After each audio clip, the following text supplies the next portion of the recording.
कहानी की शुरुआत में हम मॉरिस नाम के एक शातिर चोर को देखते हैं, जिसे बैंक से चोरी के केस में पुलिस ने पकड़कर उम्र भर की कैद के लिए दुनिया की सबसे सिक्योर जेल अल्काट्राज में कैद करने के लिए ले जा रहे होते हैं। अल्काट्राज एक ऐसी जेल है जिसे समंदर के बीच एक छोटे से आइलैंड पर बनाया गया है, यानी अगर कोई कैदी जेल तोड़कर बाहर भी आता है तब भी वो भाग नहीं सकता, क्योंकि आगे उसका रास्ता पानी रोक लेता है। इसीलिए इस जेल को दुनिया का सबसे सिक्योर जेल का दर्जा हासिल था। यहाँ सिर्फ दुनिया के टॉप क्रिमिनल्स को रखा जाता, लेकिन जल्द ही इस जेल का रुतबा मिट्टी में मिलने वाला था, क्योंकि अब इस जेल में एंट्री हो चुकी थी फ्रैंक मॉरिस नाम के एक शातिर चोर की, जो पहले भी कई बार जेल तोड़कर भाग चुका है। लेकिन इस बार मॉरिस थोड़ा घबरा गया, क्योंकि ये जेल बहुत ही ज्यादा सिक्योर थी। मगर मॉरिस को यहाँ अपनी पूरी जिंदगी बिल्कुल भी नहीं बितानी थी। वो जल्द से जल्द इस जेल से भागना चाहता था। जेल में एंटर होते ही मॉरिस भाग जाने का सोचने लगा। मॉरिस को सर से पांव तक फुल चेकिंग करके उसे एक सेल में लॉक किया जाता है। एक गार्ड आकर मॉरिस से कहता है, वेलकम टू अल्काट्राज, और यहाँ से होती है असली कहानी शुरू। तभी अचानक एक बेल बजती है और सभी सेल के गेट्स ऑटोमेटिकली खुल जाते हैं। अफसर कैदियों को बाहर बुलाते हैं। इस जेल का डिसिप्लिन भी बहुत सख्त है। कैदियों को साफ सफाई और अपने टाइम पर सेल में जाने के रूल्स को फॉलो करना होता है। सब एक जैसा यूनिफॉर्म पहनकर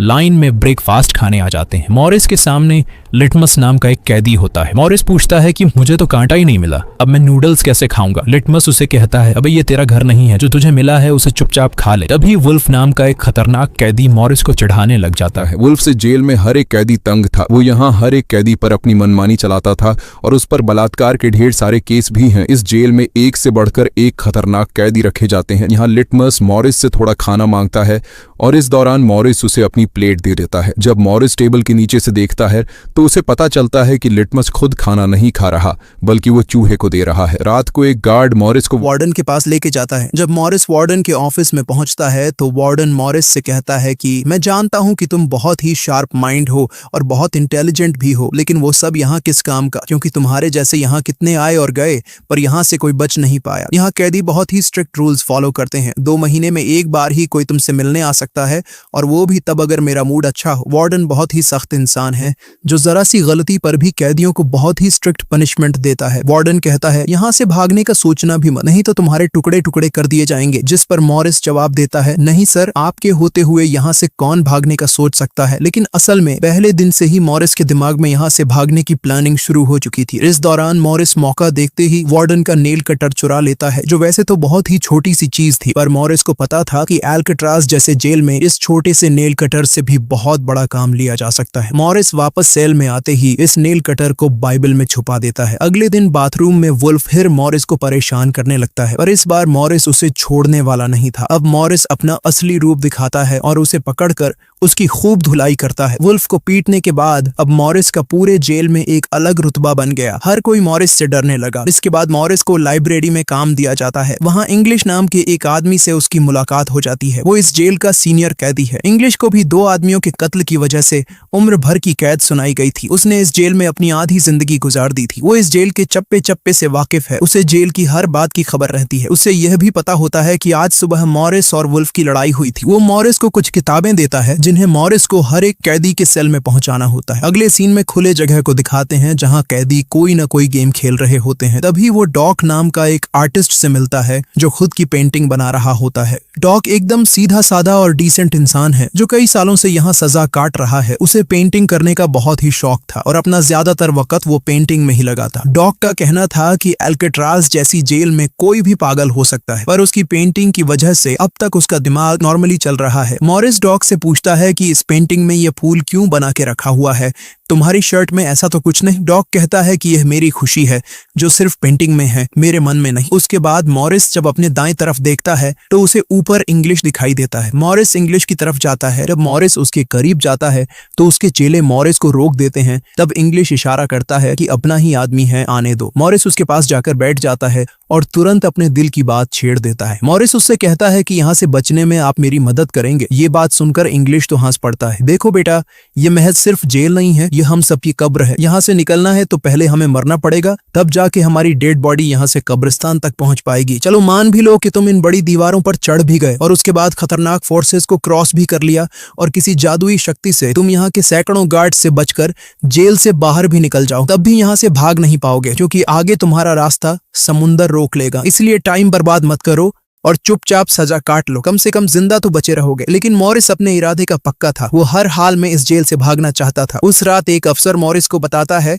कि तुम्हें कल से कारपेंट्री का काम दिया गया है, 1 घंटे का 50 सेंट्स दिहाड़ी भी दी जाएगी। मॉरिस फौरन इस काम के लिए राजी हुआ, क्योंकि उसे लगा कि वहां उसे कोई ऐसा औजार मिल सकता है जिससे उसके भागने में काम आ सकता है। अगले दिन मॉरिस लिटमस से यहाँ से बचने का रास्ता पूछता है। लिटमस कहता है, अरे ये तो बहुत ही आसान है, हर सेल में एक एयर वेंट होता है, उसके जरिए तुम छत पर पहुंच सकते हो, वहां से शायद तुम बच पाओ। और मॉरिस की बातों पर मुस्कुराते हुए वहां से चला जाता है। तब डॉक मॉरिस को खबरदार कर देता है कि वुल्फ तुम्हारी तरफ आ रहा है। तभी वुल्फ मॉरिस पर चाकू से वार करने आता है। मॉरिस अपना कोट हाथ में लपेटकर उसके साथ लड़ने लग जाता है। इतने में एक गार्ड उसे रोकने आता है तो वुल्फ गार्ड पर भी चाकू से वार कर देता है। अब मामला बिगड़ जाता है और वॉच टावर का गार्ड शूट करने लगता है। तब जाकर मॉरिस और वुल्फ लड़ना बंद करते हैं। मॉरिस को पता नहीं था कि वॉच टावर पर भी एक गार्ड है। वो अब एक एक करके इस जेल की हर बात को नोटिस करने लग जाता है। मॉरिस और वुल्फ को गार्ड्स डी ब्लॉक में ले जाते हैं, जहां रात भर कैदियों को अंधेरे में रखकर टॉर्चर किया जाता है। ये एक ऐसा सेल था जहां कोई भी कैदी नहीं जाना चाहता था। जाने से पहले वुल्फ मॉरिस को धमकाता है कि बेटा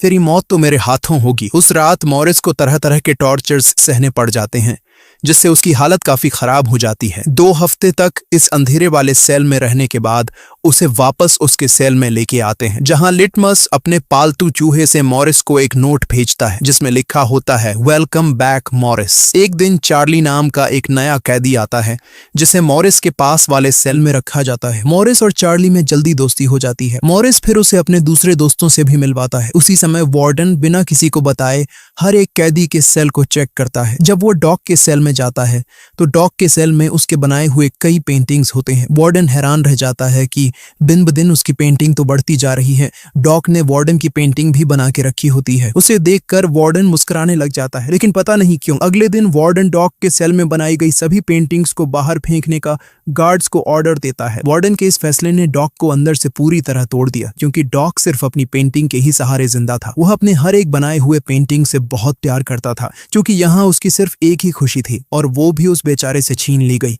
मॉरिस उसे समझाता है कि कोई बात नहीं, वो सिर्फ पेंटिंग ही तो थी, तुम और भी बना सकते हो। लेकिन डॉक इस सदमे से बाहर नहीं आ पा रहा था। अगले दिन उसे देखकर मॉरिस गार्ड से कहता है कि प्लीज डॉक पर नजर रखिए, वो बहुत ही परेशान दिख रहा है, कहीं वो खुद को नुकसान न पहुंचा ले। फिर गार्ड मॉरिस को कहता है तुम अपने काम से काम रखो। डॉक को भी मॉरिस के साथ कारपेंटर का काम दिया जाता है। तभी डॉक छुपकर मॉरिस की जेब में कुछ रख देता है। उसके बाद वो एक गार्ड को बुलाता है और कारपेंटरी के लिए दी गई कुल्हाड़ी से अपनी 3 उंगलियां काट लेता है और कहता है कि जिन उंगलियों से मैं पेंट नहीं कर सकता उनकी मुझे जरूरत नहीं है। यह कहकर वो चिल्लाने लग जाता है। तब गार्ड उसे पकड़ कर ले जाते हैं। मॉरिस देखता है कि डॉक ने उसके कोट में वही फूल डाल दिया है जिससे उसने अपनी पेंटिंग बनाई थी। शायद वो मॉरिस को बताना चाहता है कि इन लोगों ने मेरी खुशी मुझसे छीन ली। मॉरिस डॉक की कटी हुई उंगलियां उठाकर एक डिब्बे में डालता है और गार्ड को देखकर कहता है कि जाओ अपने वार्डन को दे दो, वो इसे देखकर बहुत खुश होगा। अगले दिन मॉरिस अपने सेल में बैठा होता है। तभी वो देखता है कि एक कॉकरोच एयर वेंट के अंदर जा रहा है, जिससे उसे अंदाजा हो जाता है कि यहाँ से बाहर जाने का कोई रास्ता जरूर होगा। इतने में इंग्लिश आकर बताता है कि डॉक ने खुद की उंगलियां इसलिए काटी क्योंकि उसे पेंटिंग करने की परमिशन रद्द कर दी गई थी, इसीलिए उसने तंग होकर अपनी उंगलियां काट ली। यह जानकर मॉरिस को बहुत गुस्सा आता है। अगले दिन डाइनिंग हॉल में वार्डन मॉरिस से पूछता है कि तुम इस डॉग को इतना सपोर्ट क्यों कर रहे हो। वह कहता है ऐसा कुछ नहीं है। ये कहकर मॉरिस वापस टेबल पर जाकर बैठ जाता है। वहां उसकी मुलाकात 2 भाइयों जॉन और क्लैरेंस से होती है, पर मॉरिस उनसे ऐसे बात करता है जैसे वह उन्हें पहले से जानता हो। जॉन और क्लैरेंस दरअसल ये दोनों किसी और जेल में मॉरिस के गैंग में थे। जॉन को अब जेल से भागने का काम आसान लगने लगा क्योंकि ये दोनों भाई मॉरिस की तरह शार्प माइंड थे और अब ये तीनों जेल से भागने की प्लानिंग करने लगे। दोपहर को चार्ली की गर्लफ्रेंड उससे मिलने आती है। दूसरी तरफ इंग्लिश की बेटी उससे मिलने आई होती है। इंग्लिश अपनी बेटी को देखते ही उसकी आंखों में आंसू आ जाते हैं क्योंकि उसकी बेटी उसकी गैर मौजूदगी में काफी बड़ी हो चुकी थी और इंग्लिश को अपनी बेटी का बचपन न देख पाने का बहुत अफसोस था। दूसरी तरफ चार्ली को उसकी वाइफ बताती है कि तुम्हारी माँ बहुत बीमार है और डॉक्टर कहते हैं कि वह 1-2 महीनों से ज्यादा नहीं बच पाएंगी। ये बात सुनकर अब चार्ली भी अल्काट्राज से भागने का सोचने लगता है और इतने में गार्ड आकर कहता है कि बात करने का समय खत्म हो चुका है। अब चार्ली बहुत परेशान होता है। वह उस रात मॉरिस से कहता है कि अगर तुम यहाँ से भागने का प्लान बनाओ तो मुझे भी शामिल कर लेना। अगले दिन मॉरिस, चार्ली, जॉन और क्लैरेंस की मीटिंग होती है। तब मॉरिस उन्हें बताता है कि हर सेल का एयर वेंट ऊपर छत पर खुलता है और दूसरी बात ये कि ये जगह खारे पानी से भरे समुद्र के बीच है जिसकी वजह से दीवारें कमजोर हो गई हैं। मेरे पास एक नेल कटर है और मैंने खुदाई पहले से शुरू भी कर दी है। अगर मैं थोड़ा थोड़ा करके खोदूं और एक छोटा सा टनल बनाकर छत पर पहुंच जाऊं तो इस जगह की जांच करने के बाद पता चल जाएगा कि यहाँ से कैसे भागा जा सकता है। जॉन पूछता है कि रात को अगर गार्ड्स को पता चल गया कि तुम अपने सेल में नहीं हो तो उन्हें शक नहीं होगा क्या? तभी क्लैरेंस बताता है कि इस मसले का हल मेरे पास है। वो कहता है कि यहाँ मेरे पहचान का एक बार्बर है जो कैदियों के बाल काटता है। वह हमें बाल सप्लाई कर सकता है और उसे यूज करके हम एक डमी हेड बनाकर उसे बेड पर लिटा देंगे, जिसके बाद अगर हम दीवार की सुरंग से निकलकर ऊपर छत पर भी होंगे तब गार्ड्स को शक नहीं होगा क्योंकि हमारे सेल के बेड पर नकली सिर रखे होंगे। पर बात अभी भी वहीं अटकी हुई थी कि जेल से तो निकल जाएंगे लेकिन समुद्र का पानी कैसे पार करेंगे? मॉरिस जॉन से कहता है, देखो इसमें मुझे तुम्हारी मदद की जरूरत पड़ेगी। तुम तो क्लोजिंग डिपार्टमेंट में काम करते हो, वहां तुम्हें उन पुलिस अफसरों के लिए बनाए गए रेनकोट्स मिल जाएंगे, तो तुम कुछ रेनकोट्स चुराकर मुझे दे देना। हम उससे एक क्यूब बोट और लाइफ जैकेट बनाकर समुद्र को पार कर सकते हैं। यहाँ चार्ली कहता है, भाई मुझे भी कोई काम दो, मैं भी तुम लोगों की मदद करना चाहता हूँ। मॉरिस चार्ली से कहता है कि जब मैं वेंटिलेशन की जाली खोदूं तो तुम पहरा देना ताकि कोई गार्ड हमें देख ना ले, और जब तुम खोदोगे तब मैं पहरा दूंगा। मॉरिस का प्लान सभी को पसंद आता है और उसी रात में काम शुरू कर देते हैं, लेकिन दीवार खोदने के लिए नेल कटर बहुत छोटा था जिसे चलाने में मॉरिस को बहुत जोर लगाना पड़ता और मॉरिस को दीवार खोदने में काफी मुश्किल हो रही थी। उसके हाथ में कहीं छोटे भी आए लेकिन वो धीरे धीरे उस होल को खोदने लगता है। अगले दिन वो खाने के टेबल पर अपने दोस्तों से कहता है कि मुझे खुदाई के लिए एक बड़े औजार की जरूरत है, नेल कटर से दीवार खुरेदना बहुत मुश्किल हो रहा है। तभी मॉरिस ने अपने हाथ में चम्मच को देखते हुए उसके दिमाग में एक आइडिया आया। वह जानबूझकर चम्मच को अपने जूते पर घिसकर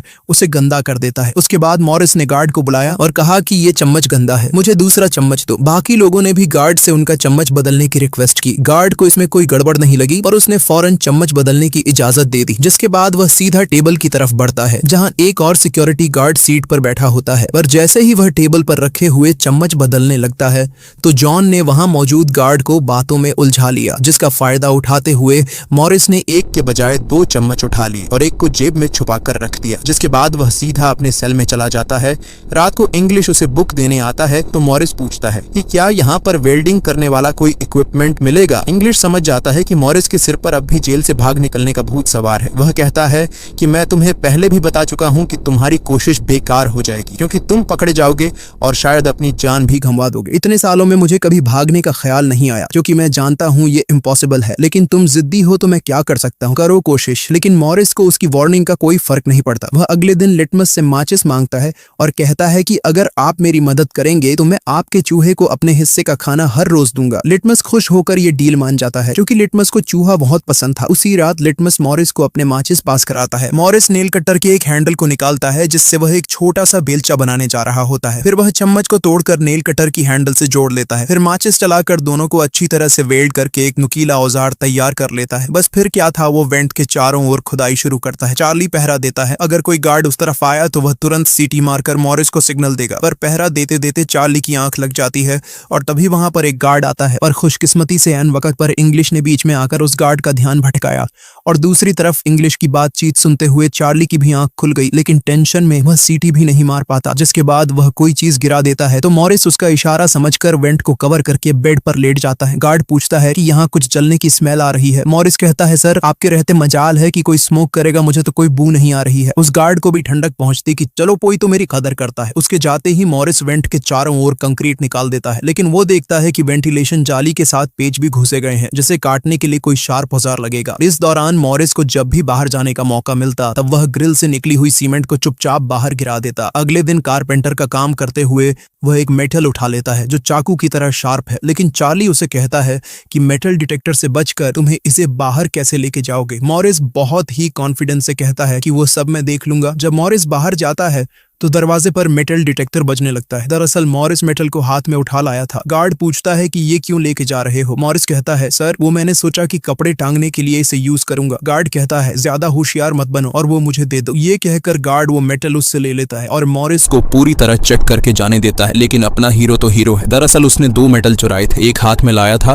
और दूसरा शूज में छुपा के रखा हुआ था। उस शार्प मेटल से वह ग्रिल को काट लेता है। अब बारी आती है गार्ड्स को चकमा देने के लिए नकली सिर बनाने का, जिसके लिए ये चारों अपनी जिम्मेदारी का काम करते हैं। चार्ली गार्ड से थोड़ा पेंट मंगवाता है। वो गार्ड से कहता है कि मुझे आर्ट बनाने का शौक है। गार्ड भी इनकार नहीं करता और पेंट उसको लाकर दे देता है। मॉरिस उस होल से निकाले गए कंक्रीट को पीसकर एक पाउडर बनाता है। जॉन नाई की दुकान से बाल इकट्ठा करके लाता है और क्लैरेंस लाइब्रेरी से पुरानी किताबें इकट्ठा कर लेता है। सारा सामान इकट्ठा होने के बाद मॉरिस पानी और पुराने मैगजीन का इस्तेमाल करके एक डमी सिर बनाने लगता है, जिसके ऊपर पेंट और नकली बाल लगाकर बिल्कुल रियल दिखने वाला एक नकली सिर तैयार कर लेता है। साथ ही साथ मॉरिस ने अपने प्लान को और मजबूत करने के लिए नकली कार्डबोर्ड बनाए, जिससे कोई शक नहीं कर पाएगा कि सामने की दीवार में किसी ने सुरंग बनाई है। एक रात मॉरिस ने अकेले ही ऊपर जाने का फैसला किया, जिसके लिए उसने अपनी बनाई गई नकली खोपड़ी को बेड पर रखा और उसे गर्दन तक कंबल से ढक लिया। जिसके बाद वह नकली कार्डबोर्ड लेकर सुरंग से बाहर निकल आता है। वहां मॉरिस पाइप्स को पकड़कर धीरे धीरे ऊपर छत पर चढ़ जाता है। दूसरी तरफ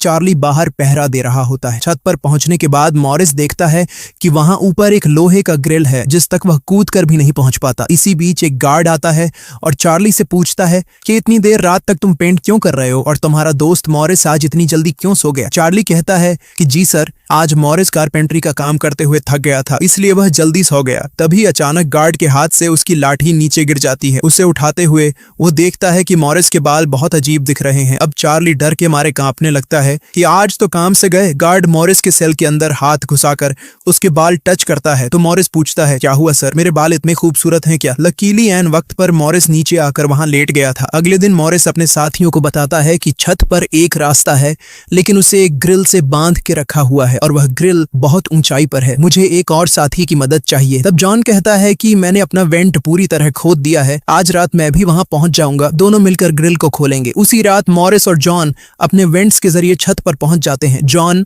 मॉरिस को उठाता है और मॉरिस ग्रिल को पकड़ लेता है। जॉन देखता है कि यह लोहे का ग्रिल बहुत ही मजबूत है और उसे पूरी तरह से वेल्ड किया गया है। उसे निकालने का एक ही रास्ता है और वह है इसे ड्रिल मशीन से काटना। अगले दिन म्यूजिक क्लास में सभी अपनी अपनी मर्जी का इंस्ट्रूमेंट बजा रहे होते हैं। अभी मॉरिस की नजर वहां रखे एक छोटे से पंखे पर पड़ती है, जिसे देखकर मॉरिस को लगता है कि वह इस पर काम करके एक ड्रिल मशीन बना सकता है, जिसके लिए वह चार्ली से कहता है कि तुम किसी तरह करके इस पंखे को यहाँ से छुपा लो। चार्ली बड़ी आसानी से इस छोटे से पंखे को अपने इंस्ट्रूमेंट बॉक्स में छुपाकर रख देता है। जब चार्ली बाहर आता है तो गार्ड्स उसके इंस्ट्रूमेंट बॉक्स को चेक भी करते हैं, लेकिन उन्हें पंखा नहीं नजर आता और चार्ली को जाने दिया जाता है। वह पंखा जैसे ही मॉरिस के हाथ लगता है तो मॉरिस उस पर काम करना शुरू कर देता है और कई घंटों बाद मॉरिस उस पंखे से एक ड्रिल मशीन तैयार कर लेता है। उस रात मॉरिस और चार्ली छत पर चढ़कर उस लोहे की रोड को ड्रिल मशीन से काटने लग जाते हैं। ड्रिल मशीन की आवाज काफी तेज थी, जो कि ड्रिल की आवाज को सुनकर गार्ड्स ऊपर आने लगते हैं,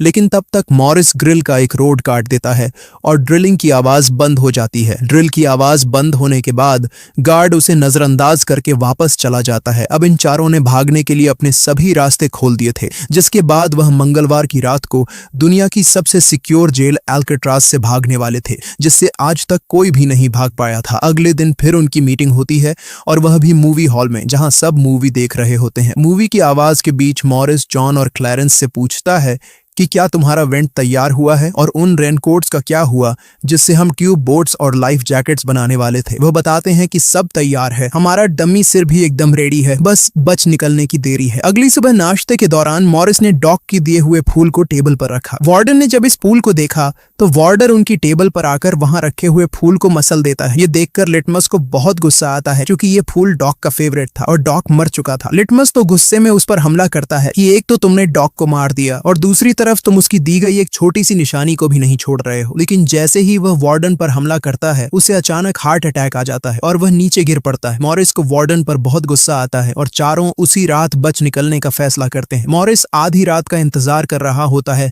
ताकि गार्ड्स का पहरा जरा कमजोर हो जाए तो हम आसानी से बच निकल पाएंगे। तभी मॉरिस के सेल में इंग्लिश उसे कुछ बुक्स देता है तो मॉरिस कहता है कि आखिरी बार तुमसे हाथ मिलाना चाहता हूँ। इंग्लिश समझ जाता है कि मॉरिस ने यहाँ से बचने का पक्का प्लान बना लिया है। वह चुपचाप यहाँ से चला जाता है, लेकिन फिर जो होता है वह मॉरिस ने बिल्कुल भी नहीं सोचा था। वार्डन अचानक उसके सेल को चेक करने आता है, जैसे वार्डन को किसी ने उसके प्लान के बारे में बता दिया हो। मॉरिस बहुत ज्यादा घबरा जाता है, क्योंकि इतने महीनों की मेहनत के बाद उसकी मेहनत पर पानी फिरने वाला था। वार्डन ने मॉरिस के सेल के हर एक कोने कोने को चेक करने का हुक्म दिया। गार्ड मॉरिस के सेल की हर एक चीज को चेक करता है, लेकिन मॉरिस कोई आम कैदी नहीं था कि उसने कोई छोटा मोटा प्लान बनाया था, बल्कि उसने एकदम साफ और परफेक्ट प्लान बनाया था, जिसे वार्डन तो क्या बल्कि वार्डन का दादा भी नहीं पकड़ सकता था। यहाँ तक कि गार्ड ने जब खास उस जगह से सूटकेस हटाया जहां मॉरिस ने सुरंग करके भागने का रास्ता बनाया था, तो वहां भी मॉरिस नहीं पकड़ा गया, क्योंकि उसने पहले से ही एक नकली कार्डबोर्ड बनाकर दीवार में बिल्कुल बारीकी से फिट कर लिया था। जब वहां कुछ नहीं मिलता तो वार्डन और गार्ड चले जाते हैं, लेकिन गार्ड बताता है कि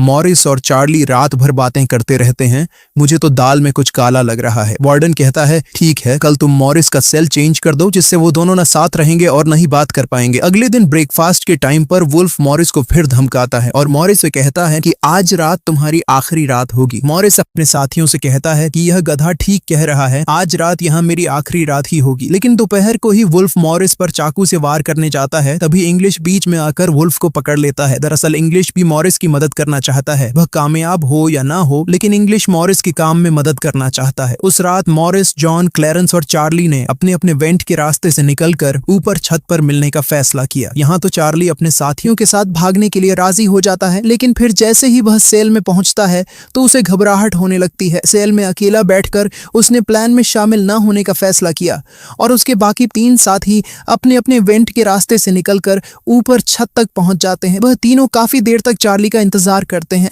लेकिन काफी टाइम गुजरने के बाद जब उन्हें लगता है कि चार्ली नहीं आएगा तो वह चार्ली को छोड़कर निकलने का फैसला कर लेते हैं। वह तीनों अपने प्लान के मुताबिक आगे बढ़ने लगे, लेकिन इधर चार्ली की आंखों के सामने उसकी आजादी का सपना दूर होता जा रहा था। वह तीनों धीरे धीरे सर्चलाइट से छुपकर भागने लगे।